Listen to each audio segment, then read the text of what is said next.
Hello, and welcome back to Intelligent Pod. I'm your host, Sophie Lane. If you're new here, this is the podcast where we explore the fascinating intersections of psychology, science, and everyday life, all with an intelligent, curious, and I'd like to think, wonderfully warm approach. Today's episode is one I think every single one of us can relate to. We're diving deep into our relationship with time, perception, and management. Let's be honest.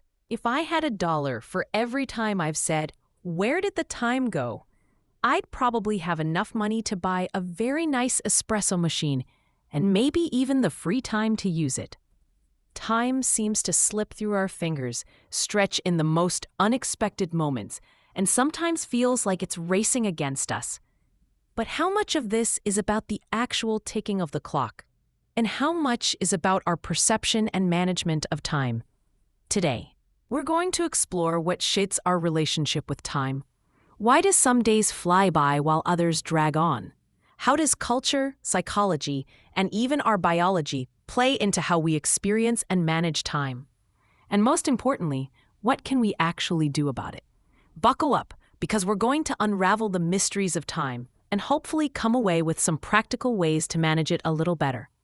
Let's start with a clear explanation of the topic. When we talk about our relationship with time, we're talking about two things. How we perceive time, that is, how we experience its passage, and how we manage it, how we organize our lives around it. These two are deeply intertwined. Our perception influences our management, and vice versa. Here's a relatable example. Have you ever noticed how vacations seem to zip by, but waiting in line at the DMV feels like an eternity? Or how, as a child, summer break felt endless, but now as an adult, an entire year can seem to disappear in a blink? There's actually science behind these experiences. According to a 2016 study published in the journal Frontiers in Psychology, our sense of time is heavily affected by how much new information we're processing. When we're children, everything is new, so our brains are constantly storing fresh memories, making time feel fuller and longer. As we get older, routines take over. We experience less novelty, and time seems to accelerate. Let's talk statistics for a moment. Did you know that on average, adults underestimate the time required to complete a task by 30 to 40%? That's according to a study from Hofstadter's Law, which humorously states that tasks always take longer than expected, even when you take into account Hofstadter's Law. We're not just bad at managing time, we're also not great at predicting it. So why is that? Let's look at this from a few different perspectives. First, the psychological perspective. Our brains are not built to perceive time in a linear, clock-like fashion. Instead, our perception is subjective, colored by emotion, attention, and memory. When we're bored or anxious, time crawls. When we're engaged or having fun, time flies. This is known as the time flies when you're having fun phenomenon, but it's actually more nuanced. If you ask people during a fun activity how much time has passed, they'll often say, not much. But if you ask them afterward, looking back, the event feels longer and richer because their brains have packed it with memories. On the flip side, when you're stressed or busy, you may experience time pressure, a sensation that there's never enough time. This can lead to what psychologists call time famine, the chronic feeling that you're starved for time, which can be just as stressful as any other kind of scarcity. Research from the University of California, Irvine found that people who feel time pressured are more likely to report lower well-being, higher anxiety, and less life satisfaction. But let's step into the scientific perspective for a moment. Did you know that our bodies have actual biological clocks? The most famous is the circadian rhythm, which regulates our sleep-wake cycles. But there are also ultradian rhythms, which govern shorter cycles like digestion and attention spans. When we ignore these natural rhythms, say by pulling all-nighters or working against our natural productivity peaks, we're not just mismanaging time, we're fighting biology itself. Here's a quick anecdote. A friend of mine, let's call her Emily, used to pride herself on being a night owl, burning the midnight oil to get things done. But she always felt groggy and unfocused during the day. When she started tracking her energy levels, she realized her natural productivity peak was actually late morning. By shifting her work to match her internal clock, she got more done in less time and felt less rushed overall. Now, let's zoom out and look at the cultural perspective. Different cultures have radically different attitudes toward time.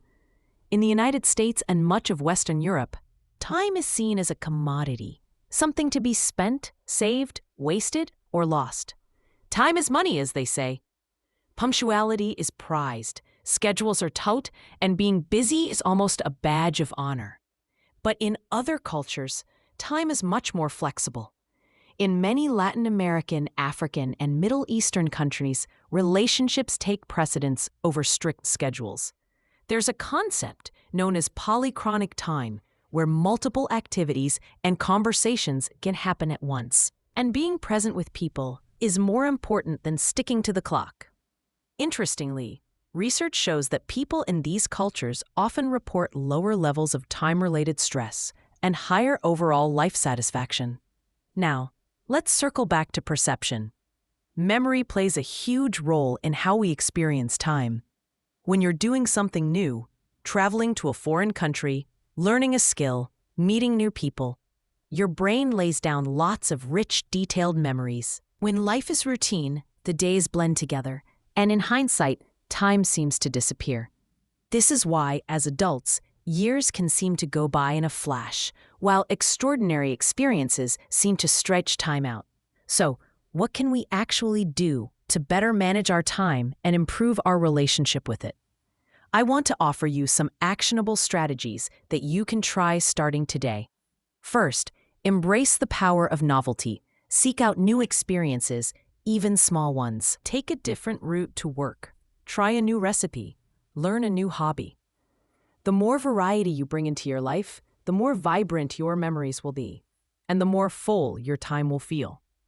Second, practice mindful time awareness.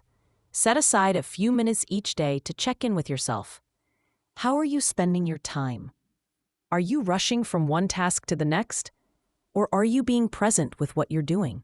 Mindfulness practices, even as simple as taking 3 slow breaths before you start your next task, can slow down your perception of time and reduce stress. Third, work with, not against, your biological clock. If you're a morning person, tackle your most important work early in the day.